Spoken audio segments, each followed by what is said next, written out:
Donc la fleur, ça reste un élément principal de ce type de pièce parce que bon, on a une structure avec un élément floral. Donc on va essayer d'attirer au maximum le regard sur cet élément-là. Donc pour la fleur, je vais utiliser des moules. Donc c'est des moules thermoformés en plastique qui me permettent de pouvoir mouler des fleurs avec des pétales légèrement incurvés. Donc ça c'est important parce que ça offre énormément de solidité aux pétales. Ensuite, une fois que j'ai moulé ça, je vais laisser le chocolat se rétracter correctement et je vais pouvoir les démouler à peu près une petite heure après. Mais bon, je préfère attendre un petit peu plus longtemps que la rétraction soit complète. Une fois que mes pétales sont formés, enfin sont réalisés, je vais pouvoir travailler sur ma base de fleurs. C'est-à-dire qu'il va falloir une structure qui me permette de coller ces pétales.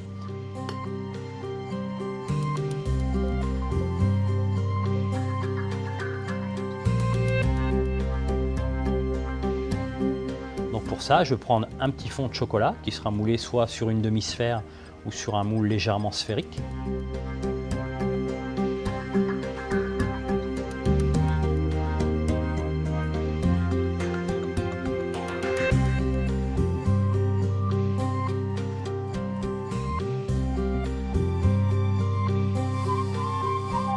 Je trempe l'ensemble du cœur de la fleur dans du chocolat blanc tempéré, de façon à ce que je puisse obtenir une petite pointe sur le cœur de fleur qui va me donner un petit aspect esthétique supplémentaire dans la fleur en finalité.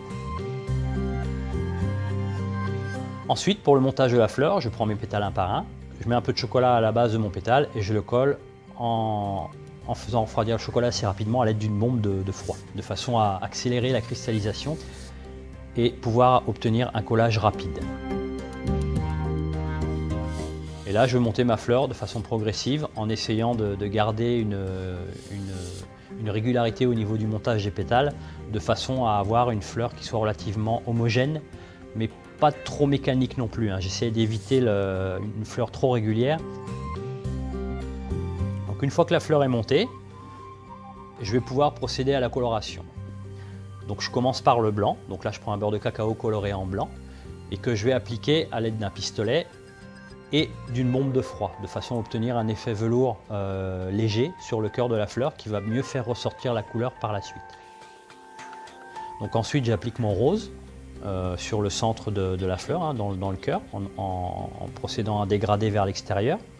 Et ensuite je mets le vert à la base de la fleur en remontant vers le haut. Ensuite, donc, je mets des petites paillettes pour donner un petit côté un petit peu plus féerique, on va dire. Ça donne toujours un aspect assez joli sur un lotus. Et ça, je le laisse de côté de façon à pouvoir la reprendre par la suite au niveau du montage.